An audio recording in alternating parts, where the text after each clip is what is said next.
Yo, what is going on, everyone? My name is Nick Lepri of Stokastic.com. I'm joined today with Matt Savoca, and in today's video, we're going to be talking about the hero running back draft strategy. Now, this video goes basically hand in hand, a nice handshake with yesterday's video where we talked about the zero running back draft strategy. So once this video is done, don't leave yet. Just at the end of the video, go ahead and go watch that one. I think me and Gajeski did a great time talking about that. We did a great job. I said great time. It is what it is. We're going to have a great time today, though, as well, talking about the hero running back draft strategy. We're going to start off the video, just give it a quick little breakdown on how we believe the hero running back draft strategy works. And then we are going to be doing a mock draft showing off. So if you had any questions about how the hero running back draft strategy works, I think the mock draft is going to answer all of those questions for you. How are you doing today, Matt?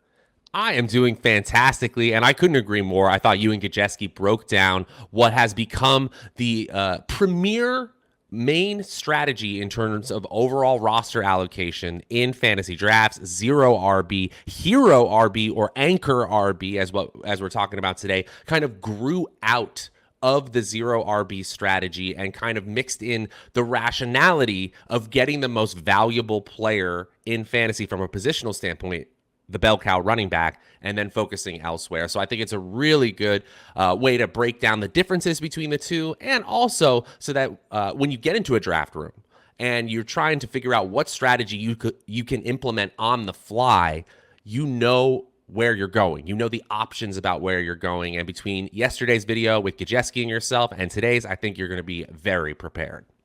Yeah, I definitely agree. So before we get on into things, though, please make sure if you are new to hit that subscribe button. Whether you are new or not, doesn't even matter. Make sure you hit the like button and leave a comment on today's video as well. And follow us on Twitter. I have added the graphic onto the screen right now because in post, obviously, I'm a professional editor like that. So let's get into the video. So the first thing before we even talk about hero running back, I just want to make this very clear. I say this in every video. Don't go into the draft thinking I need to do hero running back. Let the draft fall to you, obviously. Now, in today's draft, we are going to be selecting from pick number 2. So you can kind of go into the draft thinking that, right? Because you basically know who's going to be there at pick number 2. But if you're at pick number 10, you're thinking, I want to do hero running back. What happens at pick number 10? If you don't like the running backs, then you are going to reach. So don't put yourself in this metaphorical box. Make sure you go into the draft with a very open mind. So first, before we even do the mock draft, explain to me what your opinion is on the hero running back draft strategy.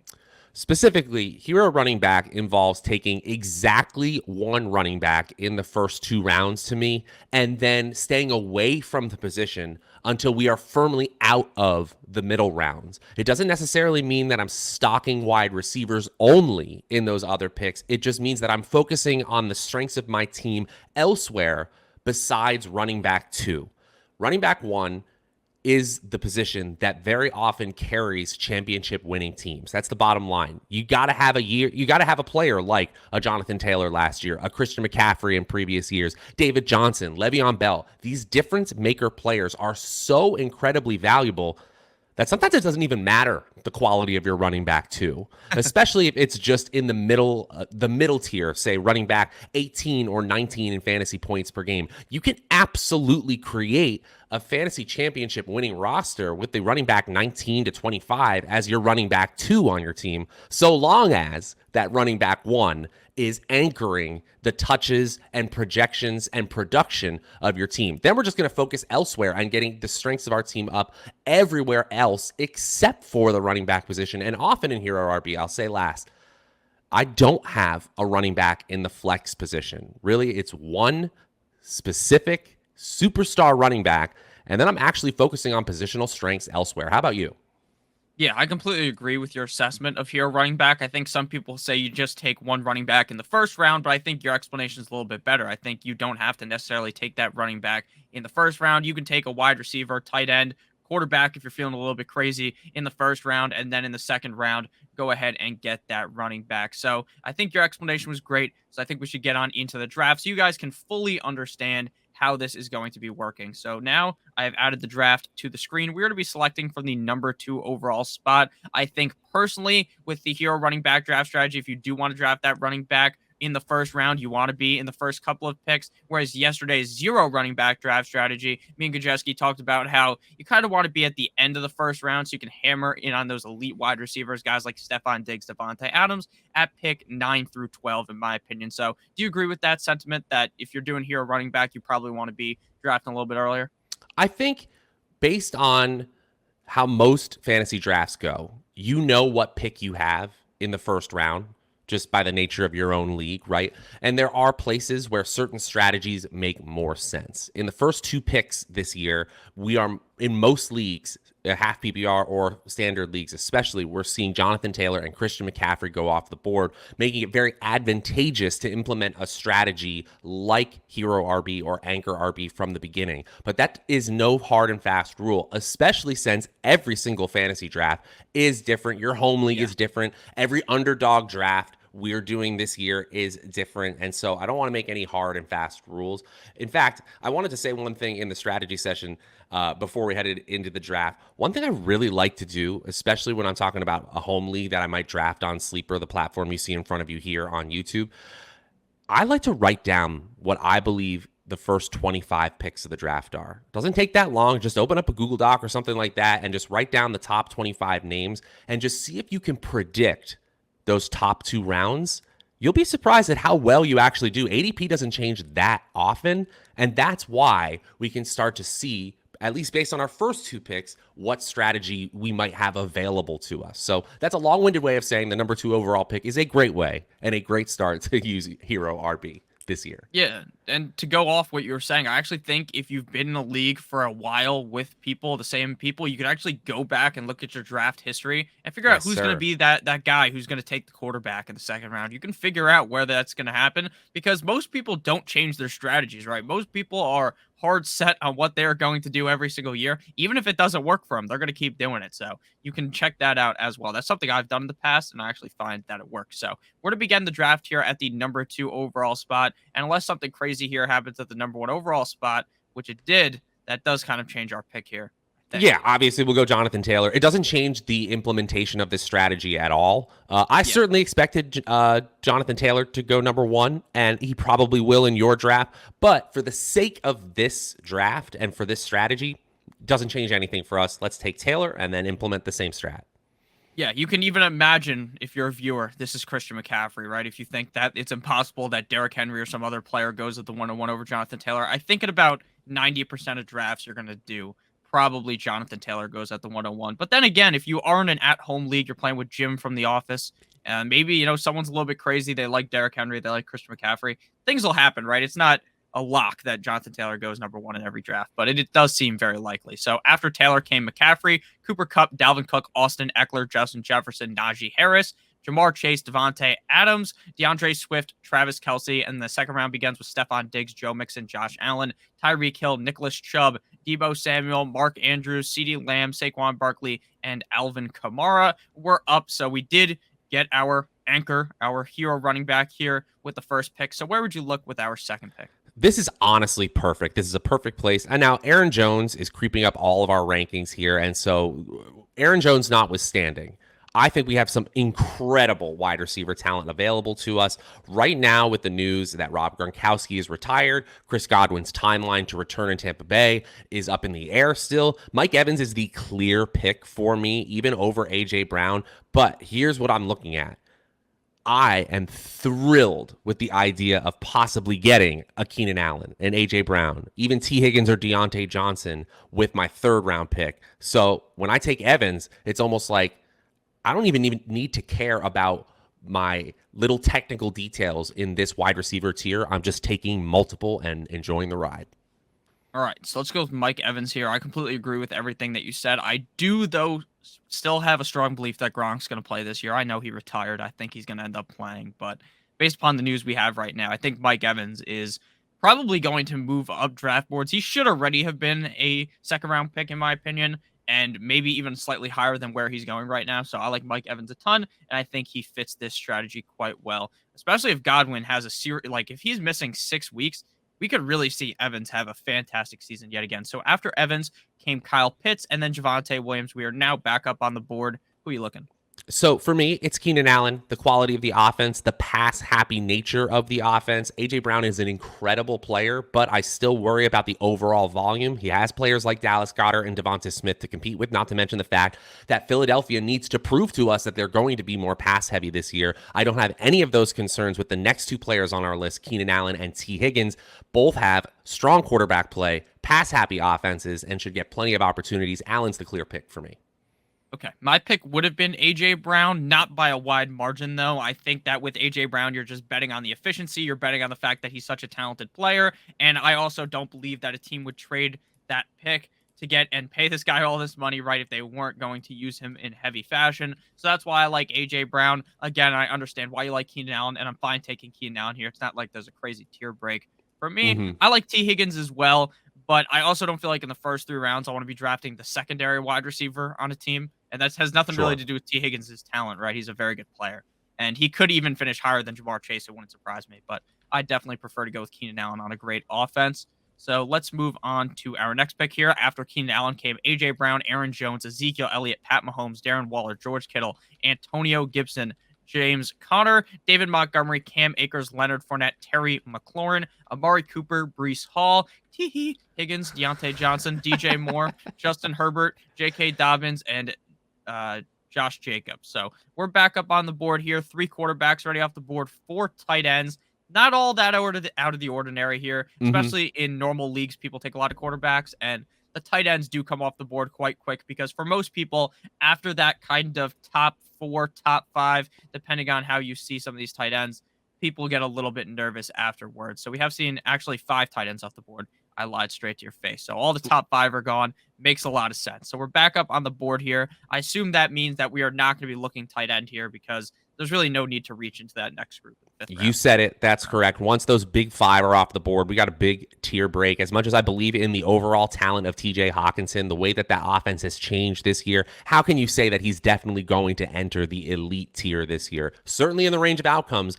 but far from the most probable as well. So I'm looking wide receiver once again. I absolutely love this tier. Now, DK Metcalf and Jalen Waddle are not players that I am particularly high on this year. Jerry Jeudy, Michael Pittman, Allen Robinson are the 3 players that stick out in these next tier of wide receivers for me. But again, we're not focused on technical evaluation as much in this case as we are positional allocation, if that makes sense. Not technical evaluation. Yes, positional allocation, which means that we believe that the core of Evans, Allen, and whatever 2 wide receivers we pick from this tier is going to outpace the 4 wide receiver core of any other team while still having a bell cow at the top of the draft. So for me, it's Jerry Jeudy. I'll let you pick this one.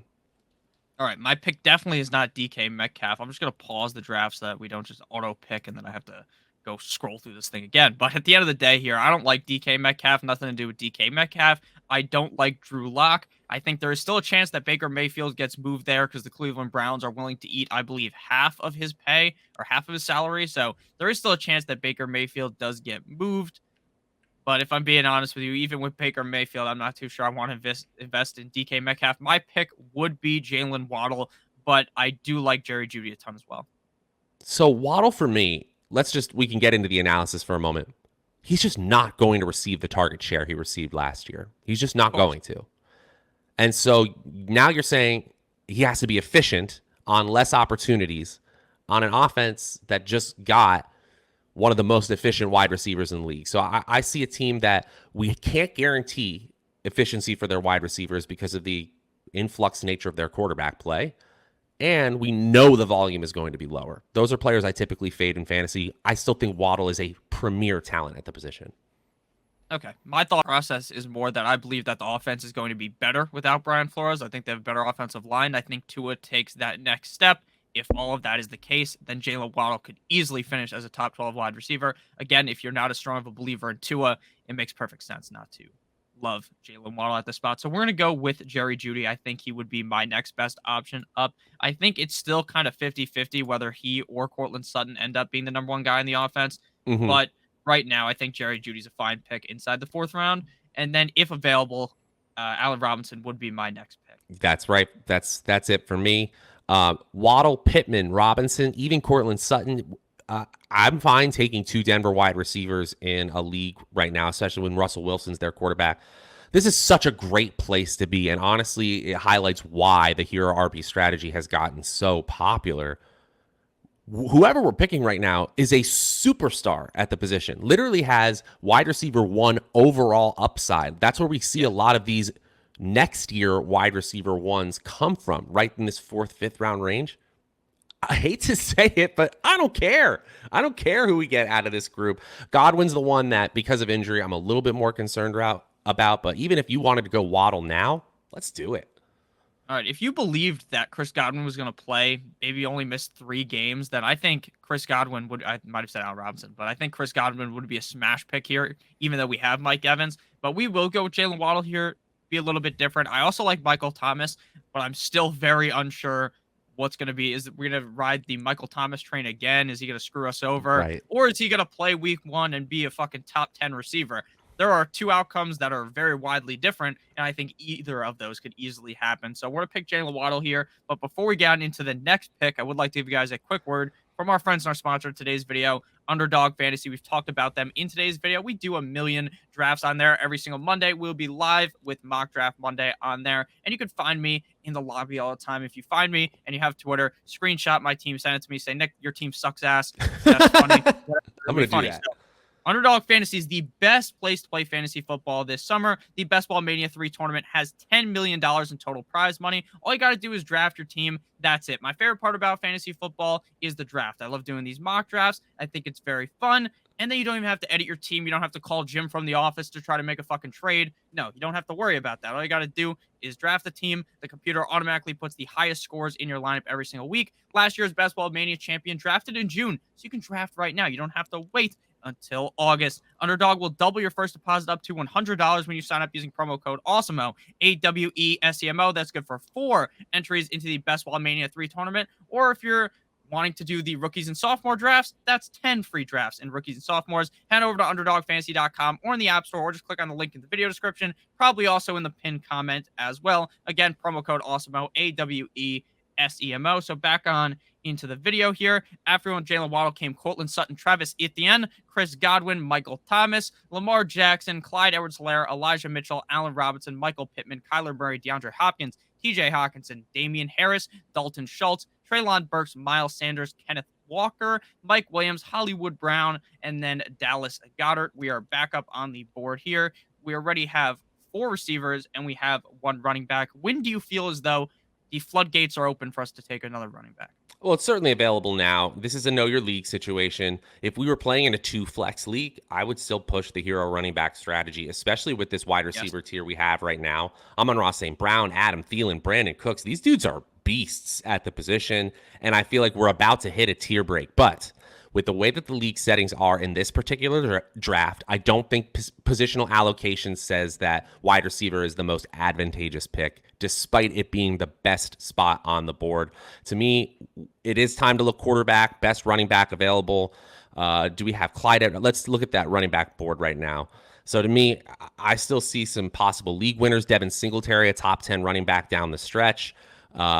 Tony Pollard is more interesting to me than, say, A.J. Dillon, Kareem Hunt, Chase Edmonds, same as that. It's so funny. Right now, the draft, the value is a wide receiver, but pick whoever you want, Nick. All right, I'm going to pause the draft because I want to make sure that we get this pick correct here.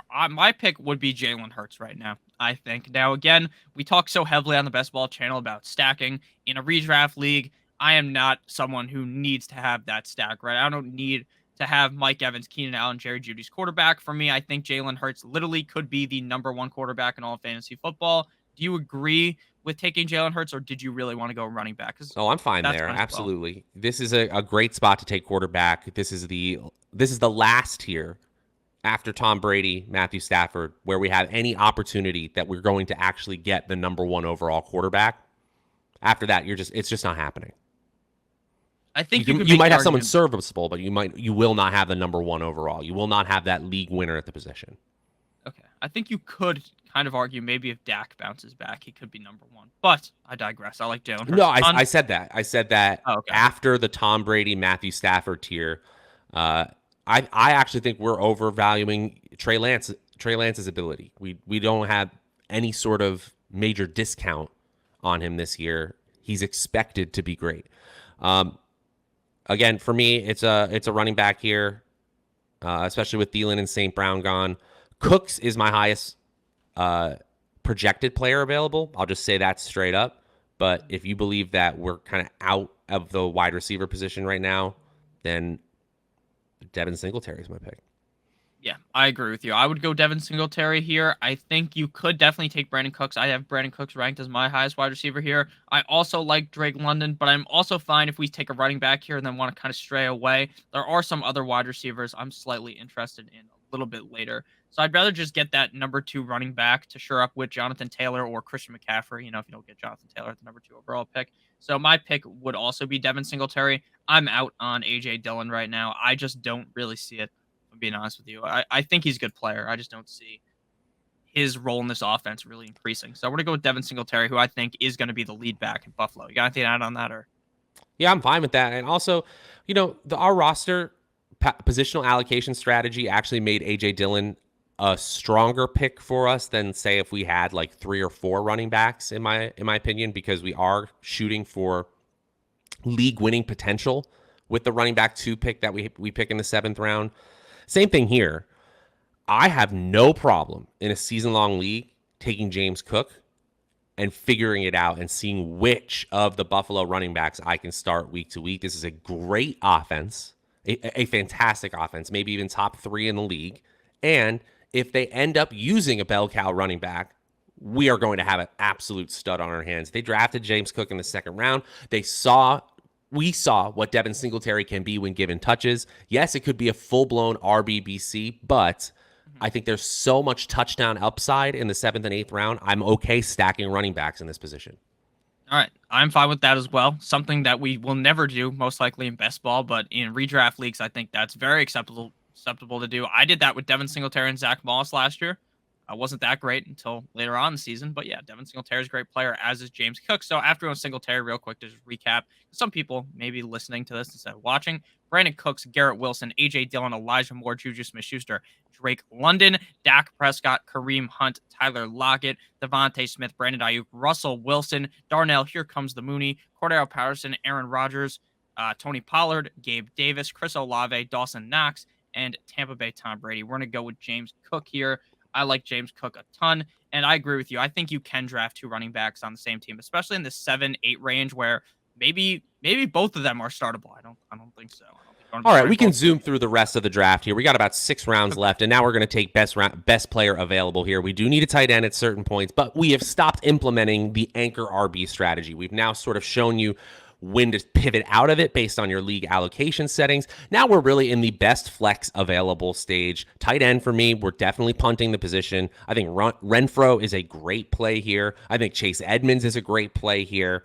I'm not really looking at Zach Ertz, but if you're talking about probability of getting 7 targets a game for a tight end, it's gone after Ertz. With Marquise Brown and then a lot of question marks, at least for the first 6 weeks for Arizona, the only tight end left with like a serious target potential is Ertz. So if you wanted to say take him now, I get it. It's a little early for me. Okay. I'm fine going with just best player available. I think there are still some tight ends later, and if we wanted to, we can almost just draft 2 with the situation we have right at every other position where we're pretty confident. So I would probably just go with the best player available, and in my opinion, that player is either Hunter Renfrow or Chase Edmonds. I think I basically agree exactly with what you said. I think since we have 2 running backs on the Buffalo Bills, maybe getting another running back would be advantageous, one that I think could be a starter, but there is also a chance that we could get someone a little bit later. So let's go with best player available. Let's go Hunter Renfrow. That would be my pick here. Awesome. Let's do it. All right. So after with Hunter Renfrow, there's a bunch of other picks, and then we're going to be back up on the board here. Where would you be looking position-wise here once we get all the way over here? You want to go just best player available? 100%. Best player available. I'm not concerned about my second tight end or even my first tight end or my second quarterback. I'm just not concerned about that. The running back position, I recognize that I probably want to have a quantity over quality approach on this team. So running back is where I'll lean, but it's not somewhere I have to go. Okay. My pick at running back, if we were to go running back, would be Damian Pierce. Go for it. Let's do it. All right, the thought process, real quick. Damian Pierce could be the #1 running back in Houston. You're getting him in the 10th round. I understand he's on Houston, but if he is the #1 running back, we've seen running backs on bad teams be quite successful in fantasy football. So after Damian Pierce, we see Sky with two Ys more, Tua Tagovailoa. Where are we going here? Madison for me. Madison is a pure handcuff pick, but one of the most valuable handcuffs in the league. I know he kind of burns a roster spot. Rachaad White would also be someone that I can't imagine Tampa Bay turning to a rookie running back as a bell cow right off the bat. But he's competing with an out-of-shape Leonard Fournette and a Keyshawn Vaughn who's already proved that he may not be NFL worthy. He's definitely just a guy running back. So Rachaad White has a very capable path to playing time on a very good team. I digress there. He goes at the end of the 11th round, at the end of the 12th now. Man, I like Rondale Moore as a player. I think his stock has really, really fallen. We've got, 2 rounds left in this draft, so we do need, or 3 picks left, so we do need to think about tight end. Best tight end available, Higbee, Njoku. I don't know why sleeper's so high on Hayden Hurst. That's just me. I think Robert Tonyan is the best player available if he plays. Again, that's an if. Early on, at least, obviously. Higbee, because of his health and the quality of his offense, I have significantly higher than Tonyan. But those are the 2 tight end picks for me, and then it's Logan Thomas. If we wanted to go to Higbee here, that makes a lot of sense. Okay, so you want to go 2 tight ends in this draft based upon how we built? Probably, yeah. Okay. In a regular season-long league, that is not a necessity, even if I go late-round tight end, because I know I can just get it on the waiver wire. Okay. And then also, if Logan Thomas or Robert Tonyan, if you were to pick either of them, if they start the league or the season off on the pup, they're not playing, you could throw them in your IR spot. Well, so you want to go Tonyan here, back-to-back tight end? Sure, let's do it. All right, and then we have 1 pick left in the draft. I think we did a great job today of using the strategy that we set upon to use. And I think that this is a strategy that is going to continue to get more popular in your redraft leagues. This is already something that's super popular in best ball. Absolutely. Here we go with the last round. I like to go pure upside here, to be completely honest. So I'm rarely picking a quarterback. I love going with a rookie running back. If Jalen Tolbert was there, I would absolutely take him. I love a player who, because this is the last round and we're treating this like it's a regular fantasy league with a waiver wire.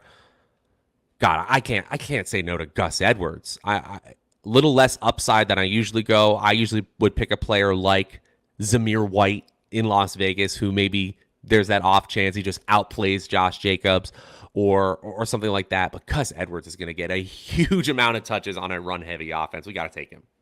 Okay, my pick would have been Alec Pierce, just more on the upside, thinking he could be the number 2 guy. He's not playing, or he might not play at all. You never know. We're gonna eat. I love it, but we're gonna keep debating about Alec Pierce. I think he's a false flag. I don't think he's playing a lot in Indianapolis. Okay, so then who do you think's better, Paris Campbell? I think Paris Campbell's better. Yeah. Okay, that makes sense. I mean, Paris Campbell's great. He just always gets hurt. So. And I think Mo Alley Cox is going to get a ton of opportunities as well. So I've been taking him late round, especially in underdog. All right. So shout out to Underdog, promo code AWESEMO, $100 first match deposit bonus. So to recap our team, then we can just say a little bit or say nothing. You never know. So Jonathan Taylor was our first pick on our team. Then we went with Mike Evans, Keenan Allen, Jerry Jeudy, Jalen Waddle, Jalen Hurts, Devin Singletary, James Cook, Hunter Renfrow, Damian Pierce, Alexander Madison, then Tyler Higbee, Robert Tonyan, and then Gus Edwards. Our team is also on the side if you want to see how we actually had our roster set up. I think that we did a great job at explaining what the hero running back strategy or the anchor running back strategy is, depending on what you want to call it. And I think we did a great job doing the draft and actually completing a team that is very possible in a redraft league. Right now, again, it's June. Maybe we do this video again closer to August. The ADPs are going to change. Things happen. People get hurt. But at the end of the day, I think that as a whole, this was a very good look at the strategy. I completely agree. A textbook implementation of the Hero RB strategy. We do not take our running back 2 until the 7th round. And we even kind of hedge our bets with our 7th and 8th round pick going with those Buffalo running backs. It's possible that Josh Allen just ends up taking all those goal line rushes and we look like fools, which is why we needed some guaranteed touches in a player like Gus Edwards at the end of the draft and some built-in upside. Hey, if Dalvin Cook isn't 100% healthy the entire season. We know the type of workload Alexander Madison's going to get. Damian Pierce, a rare opportunity to get a projection of about 150 touches, in my opinion, after the 10th round. I still think Marlon Mack is their week 1 starter, but we'll see who ultimately becomes the most talented player. And then Higbee and Tonyan, again, getting quality targets, if not a small amount of them. That's what you got to do with late round tight end. Well done today, man. Yep, I agree. I think we did a great job today. I think that if you did enjoy today's video, you should hit that subscribe button down below, hit that like button, and leave a comment down below if you think we did a great job, or maybe where you would have went different in the draft. It's always interesting to see if someone thinks that instead of Keenan Allen, we should have taken Ezekiel Elliott or something like that if this wasn't the hero running back draft strategy. What did you guys think of the draft? I love all of you guys. Hope you guys did end up enjoying today's video. Again, promo code AWESEMO, AWESEMO, for a $100 first match deposit bonus on Underdog. Hope you guys have a great rest of your guys' day. And as always, guys, it's a boy. Peace.